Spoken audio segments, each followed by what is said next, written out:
Derelict homes, swallowed up by grass and trees, stand empty along the road near to the center of Boda.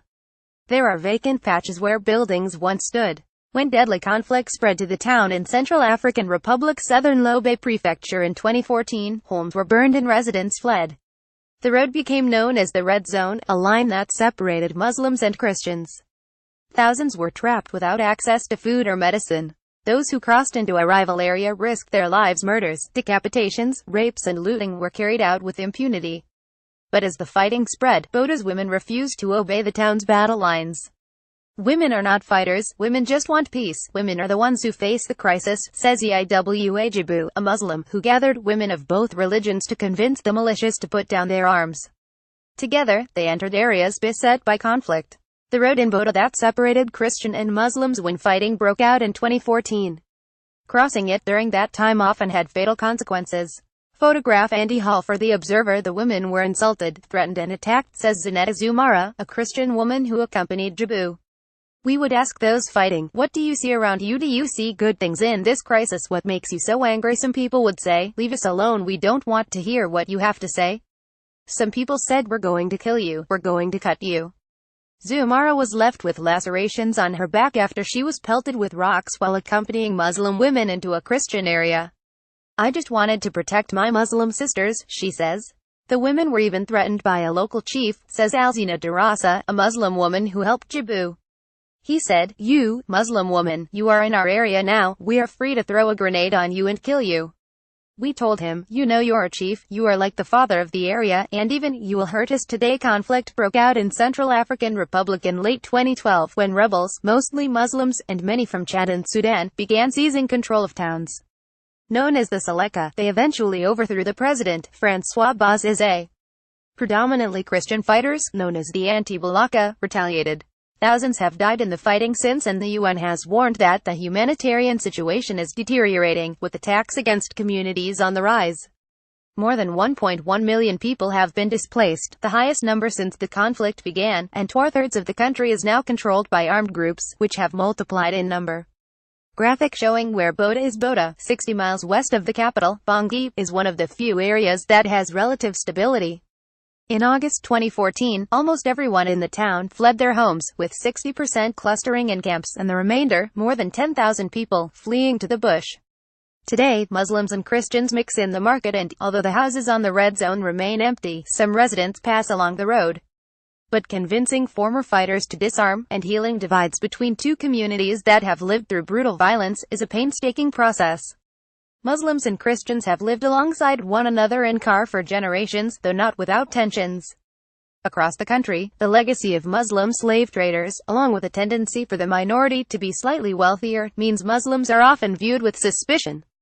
If you're Muslim, you have this sense that even though you're Central African, no one ever takes you seriously as a Central African. You're always called a foreigner and every institution of government is biased against you, says Louisa Lombard, assistant professor of anthropology at Yale University, who has written extensively about the conflict. In a visit to the country last week, UN Secretary-General Antonio Guterres warned of growing religious divides. The UN's peacekeeping mission, MINUSCA, which is severely under-resourced, is itself targeted along sectarian lines. In certain parts of the country in the east, because the majority of UN troops are Muslim, people are convinced that MINUSCA is a plot for a Muslim takeover of the country, says Sarah Siwelka, acting country director for Tear Fund. A lot of people feel very aggrieved, they feel like they are under threat and they feel like they are being dispossessed, says Lombard. During the crisis in Boda, fighting escalated as people sought revenge, says Zumara, citing the case of a man driven to fight by the killing of his own family. She understands the need for justice. When conflict erupted in Boda, she was at the market alone, while her 5 children were on their way to meet their grandmother. Amid the violence and chaos, she became separated from her family for 2 weeks.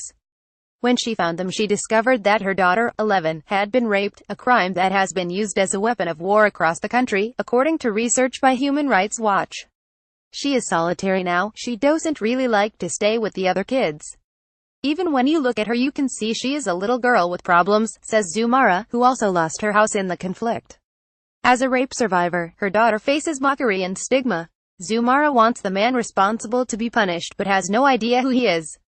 Even if she did, the country's justice system is almost wholly dysfunctional.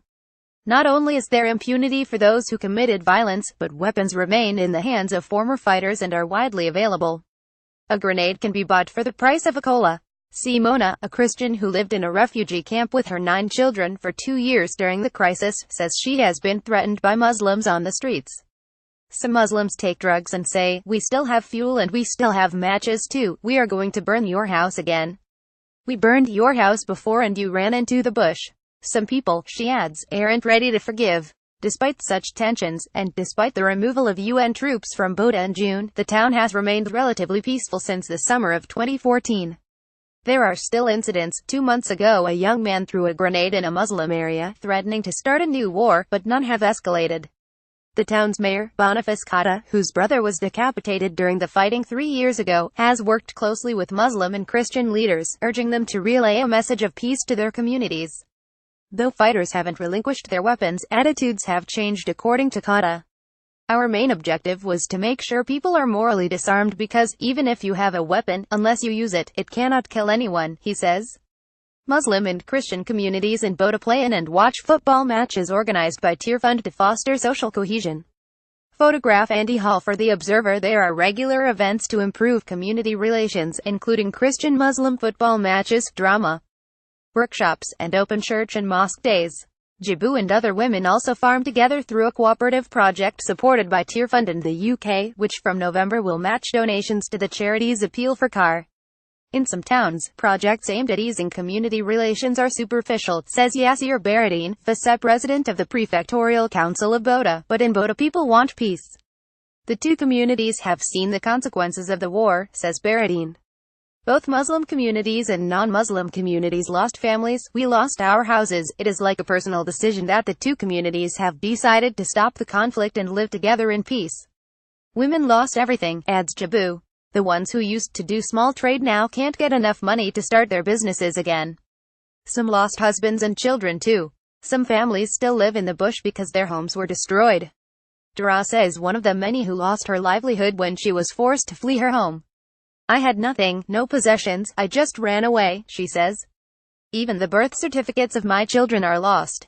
Through Boda's Women's Mutual, Darasa has access to affordable loans, as well as seeds and tools for farming. When Jabu first called on women to help stop the violence, a group of 50 gathered with her. There are now more than 200. And while husbands did not initially want their wives to take part, claiming Jabu made their wives stubborn, men now encourage women to join the group. "We made peace come back to Boda," says Jabu. "There has been a very big change. Many in Boda say they believe that they can prevent another major crisis in the town. We want to be an example for other villages and towns in which the two communities are still fighting," says Baradine. "We want to show the world that before in Boda the two communities used to fight, but now they're together in order to restore peace." Some names have been changed.